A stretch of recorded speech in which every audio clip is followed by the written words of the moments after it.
Hello, everybody. Welcome back to the show, Science Dispatch Podcast. My name is Cameron English, your host, joined as always by Dr. Chuck Dinnerstein, Director of Medicine at the American Council on Science and Health. Chuck, what's going on? It's good to see you. It's good to see you too. It's a beautiful day now in the neighborhood, even though it was raining previously. So we're good. The lawn has been taken care of for the next week, given the amount of rain, but we're good to go. I'm glad to hear it. I am counting down the days on my calendar like a prisoner in lockup until fall gets here because I'm so fed up with this 100+ weather. And yeah. Now, are you near the fires? I'm not within danger, but I'm within range of the smoke setting over my neighborhood, which is unfortunate. But yeah. So thoughts and prayers for people out there who are actually losing their stuff and, have been placed in harm's way through no fault of their own. It's terrible, but leave it to Chuck to put my whining in context. I'm like, it's too hot, and Chuck's like, are you near the people who are losing everything? It's hotter because of the fire, no doubt. Yes, yeah. Okay, all right. Well, with our weather report out of the way, let's jump into our story for the day. This is an article I wrote. This is called "How to Win Friends and Influence People." I'm just kidding. It's called Exposing a Dangerous Myth, Pain Patients Aren't Drug Users. Now, let me just read the introduction here, and maybe I'll give a little context. And then Chuck, as the physician, will have some insight as always. So, summary here. Chronic pain patients who take opioids under medical supervision are fundamentally different from recreational users who take drugs to get high. In their bid to destigmatize and legalize drugs, some policy reformers have attempted to blur this distinction. Here's why they're wrong to do so. Okay, Chuck, so this story actually has its genesis in another episode of this show we did back in April. We were talking about a woman who was in hospice care with terminal cancer, and she had to fight with the physician at her hospice facility to get access to OxyContin, which she had been using for more than 2 decades for pain management. And during that conversation, I got exasperated, and I just said, it's irritating to me that people who clearly need medication, right? She's not someone who's like, oh, my tooth is a really ache, and I could sure use an opioid or 1,700, right?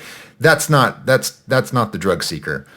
But at the same time, you have this harm reduction movement in the United States, and it's depending on where you are, it's gaining prominence and it's getting influence. But the idea is instead of pursuing this typical drug war approach that we have for decades or insisting on drug prohibition, we just make heroin use safer, for example. So we institute syringe exchange programs where you make sure that users have access to clean needles so they're not spreading hepatitis or HIV. You distribute naloxone so there's less risk of a fatal overdose. You distribute drug testing kits so they can say, hey, there might be fentanyl in this. You might think twice about using this, this powder or whatever you're going to use, and so forth. So the idea is you stop judging people, you stop stigmatizing them for drug use, and you give them tools to make their habits safer. And there's arguments for that. Maybe we can get into those. But the thing that was so irritating to me is that there's this very intense campaign in some sectors of academia and in healthcare to make this our overall approach to drug policy. At the same time, and interestingly, a lot of the same people who are pushing that will insist that pain patients do not need access to medicine, or at least they don't have a special claim to it, right? So you will see people in addiction medicine, and I was really surprised to learn this, but you have addiction specialists who will say, you don't have a claim to medicine. You're just a drug user like the rest of us. And the reason you can't have opioids is because society is racist and they stigmatize drug users. And it's such a strange argument to me. So my whole point in this story was to tear that down, because I think there is a perfectly valid distinction here. Even if, and I make this clear, even if you do want to legalize drugs or you want to decriminalize them or whatever, I still don't think that justifies blurring the line between someone who's on long-term pain management and someone who uses street heroin. So I'll stop there and we can get into specifics. Chuck, I'm very curious to get your take on this. Okay, so I had 2 thoughts because I think it's an interesting problem. So one thought has to do with the fact that one of the reasons that they're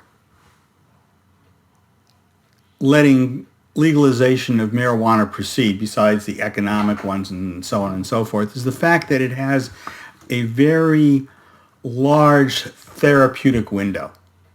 It's hard to kill yourself with pot.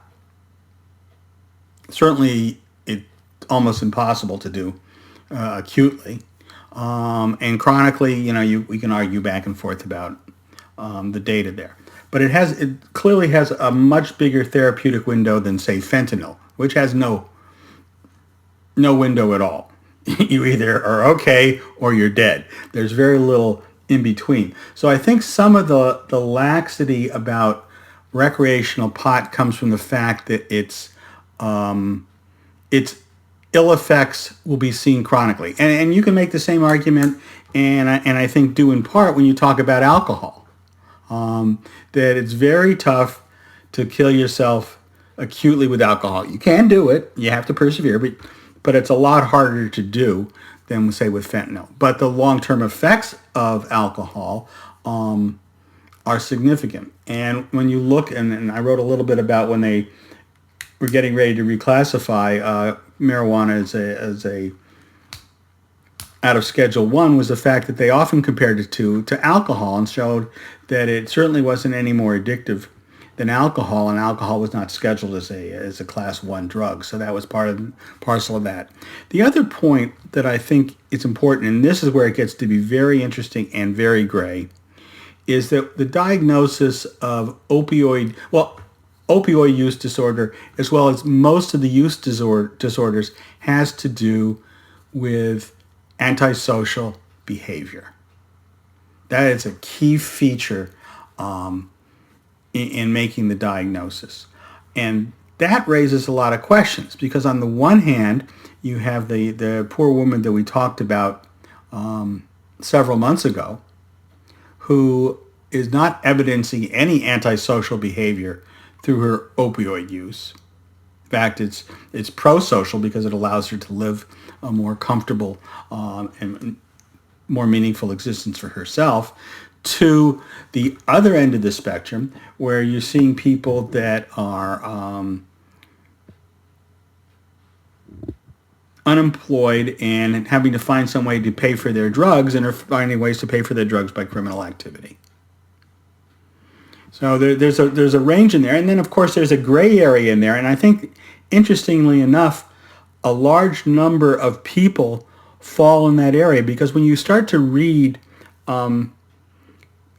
the features that a physician is looking for in terms of antisocial behavior for an opioid user, it's things like missing appointments or showing up late for an appointment, or failing a random drug test, or not failing a test looking for methadone, those kind of things. And all of those activities, in fact, can be interpreted as antisocial, but they could equally be interpreted as problems that the person has within their own lifestyle. If you don't have a lot of money and you are in treatment for a program and you can't get a ride, you miss an appointment. And that may not be because the ride decided at the last moment not to show up. So it's not so much antisocial as their circumstances. And I think that failure on our part to make that distinction and to decide what we think actually antisocial means is one of the reasons why the people with chronic pain have had such a tough time in getting people to see the tragedy of what the DEA and the CDC have been doing. Yeah, those are great points. And as you can tell, we're definitely not going to solve this because we only have a few minutes here. Damn. Right. Normally we solve problems on this podcast. In 15, 20 minutes, we wrap it all up. But today's different. Yep. So a couple of things. Obviously, when you're dealing with different drugs, they're pharmacologically very different. They exert different influences on people. The risks they carry are significantly different. And to Chuck's point with marijuana, right? The difference between smoking a joint and injecting heroin, significantly different, right? Even if you have access to a pure source of the drug, it's not laced with fentanyl.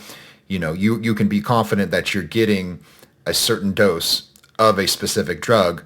They're still very different. So I think this is an important point when we're talking about legalizations. You can't just simply say illicit drugs bad, everything else that we've already approved, alcohol, tobacco, et cetera, these are all fine.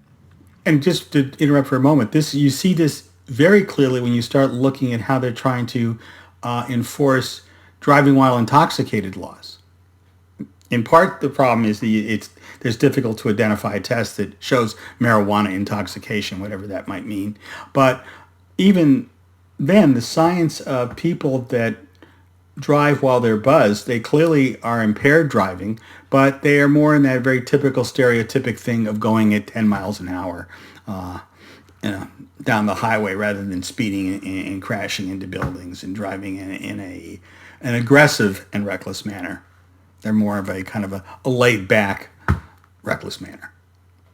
Not necessarily better, but just different in terms of outcome. Yeah, there's been studies where what they find is they do the same things behind the wheel, they're just much slower. So there was a study in Denmark with their military, I believe, where they tested soldiers. They got them high on THC and in a controlled setting, not on a road, mind you. And they wanted to see what they did. So they would do strange things. So, for example, they would run 10 red lights in a row. They would just do so very, very slowly at 10 miles an hour, right? So, Cheech and Chong. This is Cheech and Chong. Yeah. So, but there's some challenges, even when we talk about drug legalization, that just generally don't come up when you're talking about a physician like Chuck, performs major surgery and then prescribes opioids for someone to help them manage pain through that recovery process.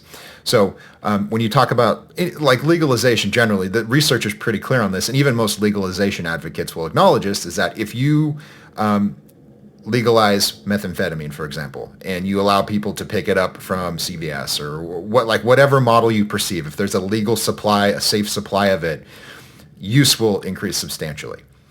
It depends on the estimate you look at, but the recent ones I've seen is that it's going to at least triple in terms of the number of people that are using it, the intensity of the use, how much of it they're using.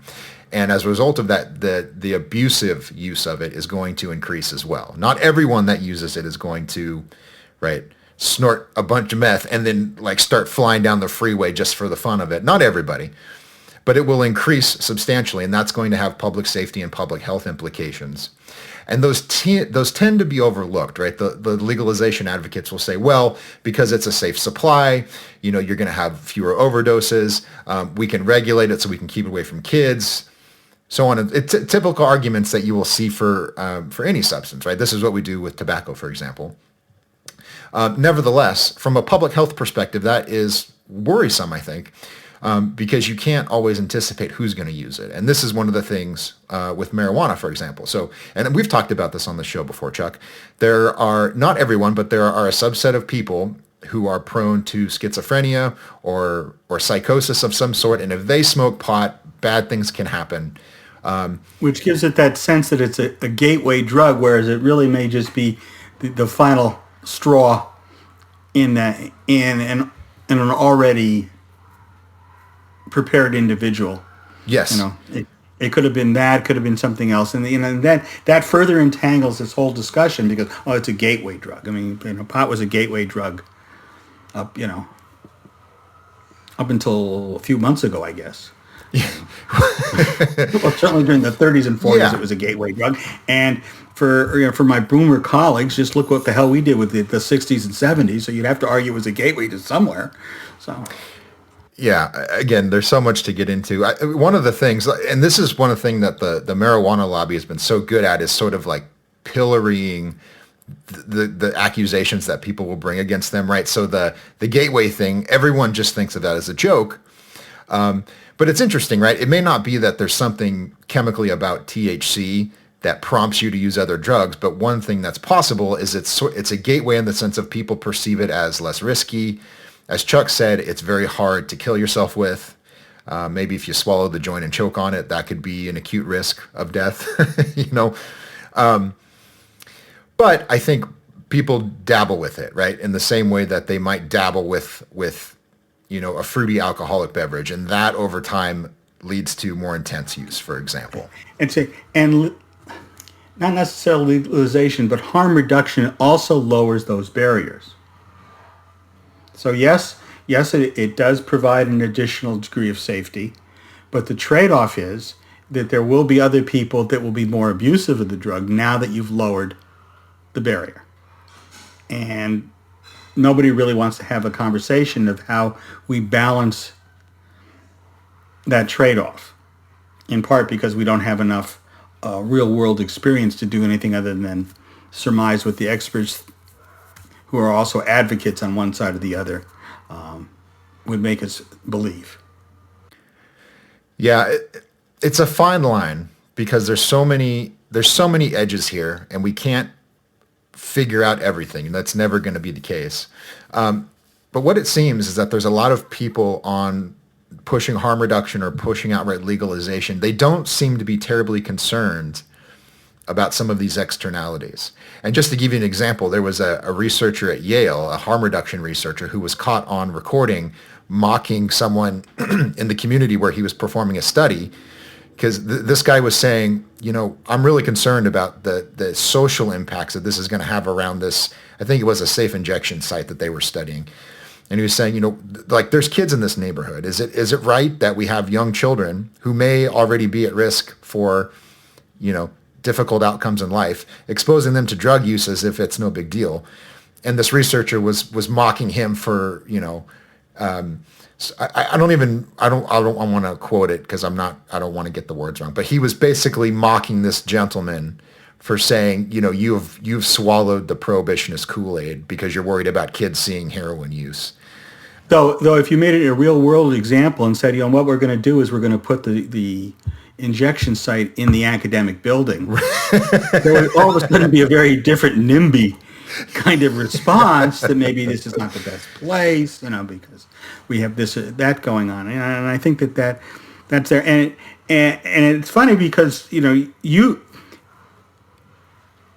our feeling about harm reduction will change, I think, based on the drug that we're talking about. And I don't know that it represents a flip-flop so much as what I would hope to be a measured trade-off. I mean, you're certainly a strong advocate of harm reduction from vaping as compared to smoking, okay? And I don't think that you're quite as strong an advocate when it comes to fentanyl. So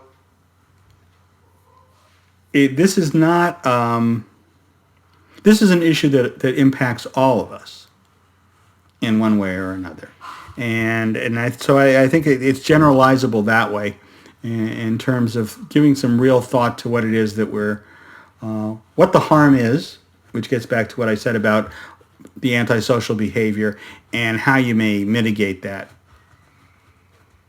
Prohibition doesn't seem to be the best approach.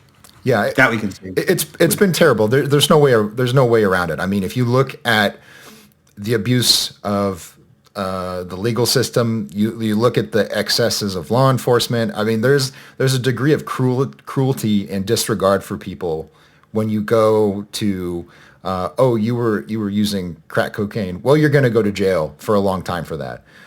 Or you were selling a little bit of it. Well, you're going for even a longer period, right? So yes, I think it seems to me that everyone who's actively involved in this discussion, as long as they're not with the DEA or they're not involved in some sort of law enforcement lobbying, everyone seems to recognize that prohibition, at least in the way it's been employed so far, has been terrible. So I don't think it's a discussion about, do we lock everyone up and pretend that we can stop drug use, or do we just let the floodgates open and let the chips fall where they may? I don't think those are the two options. I think there's probably a more reasonable middle ground where you can still stress that recreational heroin use is probably on the balance a bad idea, right? And if Chuck's a parent, right? Any parent out here, run this thought experiment. Would you prefer that your 17-year-old dabble in heroin or never touch it in their lives? I think the question for most people is pretty clear. So let me just say that. But then on the tobacco harm reduction point, it's a very valid comparison. And I think the primary difference there is that with tobacco harm reduction, you can replace combustion, right? You can give people a source of nicotine that doesn't carry most of the risk that smoking any kind of combustible tobacco does. And then, of course, if you look at a chemistry like nicotine, it's very different from heroin or methamphetamine in terms of what it does, right? So it is a mild stimulant, which I am enjoying at this very moment as we have this conversation, just to lean into. I didn't want to say that you were just getting off on the stuff. I just wanted to. I want to make it very clear here, right? I am enjoying caffeine and nicotine as we have this conversation, but it's a matter of risk, right? So, heroin, like even if it's not laced with fentanyl, can still kill you. So. Yes. So that's the difference. It's a matter of risk profile, right? Okay. And to further confound it, I will add one more feature for alcohol and tobacco, is that they both have a social aspect. Tobacco more so than alcohol, because there's any number of habits that get built up with smoking or vaping. With a cup of coffee in the morning, get together with a bunch of friends, shoot the shit at work, whatever it might be. There's a social component that gets away from that antisocial thing that we associate with other types of drug use. Alcohol is a social lubricant up until the point that it no longer is. But for the majority of people who use it in moderation, there's nothing antisocial about it. And I think that further confuses the issue when we talk about prohibiting any range of drugs and we use alcohol or tobacco or this or that as the comparator.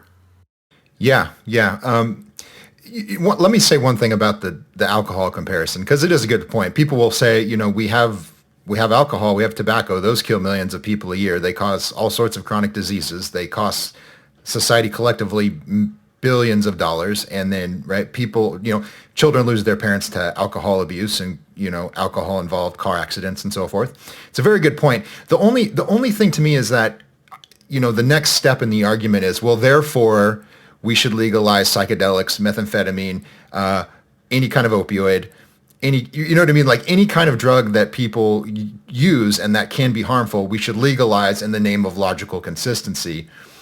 And I don't follow it there, right? It's not clear to me that like from a public health perspective, we have this really, really bad externality in the form of tobacco-related disease and death. Therefore, let's expand the use of all drugs, and then whatever happens is not my problem. Well, it's the externality. In some cases, the externality is obvious, as is it with tobacco, and so it gets factored in. In other cases, the externality is less obvious. Marijuana would be a reasonable case because it hasn't had the overt use that it's developing now that it's been legalized and the hurdles have been dropped. So we don't really know that well what the externality of that is going to be. We may come back to do it. Meth is easier to see the externality of it because it has the acute, come on. I saw Breaking Bad. I know the deal. Yeah, if you happen upon a guy that's been sleeping in his car on the side of the road for 18 hours, chances are he's availed himself of the benefits of methamphetamine. So a final thought here, and this is my pitch to legalization advocates. I have an inner libertarian. He gets smaller and smaller by the year, but he's still there. So I'm down with the bodily autonomy argument. I think there is some validity to that. Nevertheless, I think that children have a right to be raised by parents who are within their normal faculties, right? Who are there and present and able to be in their lives. There will be less of that if you legalize drugs. I also think, as a parent of young children, my kids have a right to a publicly funded playground that's free of used heroin needles, right? Yes. Right? They have that right, just like you have the right to use drugs in your home. So if you can publicly and vocally advocate for enforcing vagrancy laws and enforcing laws against actual crime, like victim crime, right? So violent crime, robbery, theft. If you're willing to enforce those laws, if you're willing to take the steps that will reduce the risk to the surrounding society, then I'm all for it. Because the argument that they will make is most drug users are not addicts. Most people, if they use, they do it privately in their home. And I'm all down with that, right? If you want to, and Carl Hart at, I believe he's at Yale, I want to say. He's a professor of psychology, and he wrote a book a few years ago called Drug Use for Adults. And he goes through all of the popular drugs and explains how they work. And then he makes the case that you can use these casually if you are responsible. So if what you're telling me is you want a society of Carl Harts, there are, right, everyone's a professor of psychology that uses heroin on the weekends, I'm down for that party, right? I'm not going to partake, but if you can, knock yourself out. But as Chuck just said, the externalities are what concerns me, right? Right? Explain to me how you're going to deal with the influx of emergency room visits when someone who's never used methamphetamine shows up in a florid state and they're doing, trying to flip cars over or whatever. Right. They finished all their homework. They finished everybody's homework, as a matter of fact. I've got so much work to do. And they've got the term papers done for the next 2 years. Yeah. I understand. So anyways, go read this article. We went a little bit long on this one, but go check it out. The basic premise of my case is as we've just been discussing, there's a lot of other questions that come with drug legalization or with harm reduction that I don't think are present with chronic pain patients, right? Someone with Crohn's disease who needs opioids is not drug seeking in the same way that someone who just wants to get high is. And I know people get sensitive when you say high or you say addiction. You're just going to have to work through that because those words mean something, and it's okay for you to be upset. So I'll leave it there. Chuck, any final thoughts before we... Oh, no, I'm going to leave it right where it is. Very good. We're all good. Very good. There's the ticking bomb. You guys enjoy this when you hear it. We'll be back next week with another episode. Go to the website, acsh.org. All our content is there. If you want us to send it to your inbox, click the subscribe tab at the top, punch in your email address, and we just send it to you. It just shows up. You can follow us on social media as well. It's at ACSH.org on Twitter. I'm at CamJ Comments, questions, concerns, send them to us. If they're thoughtful, we will respond. Thank you so much for listening. See you next time.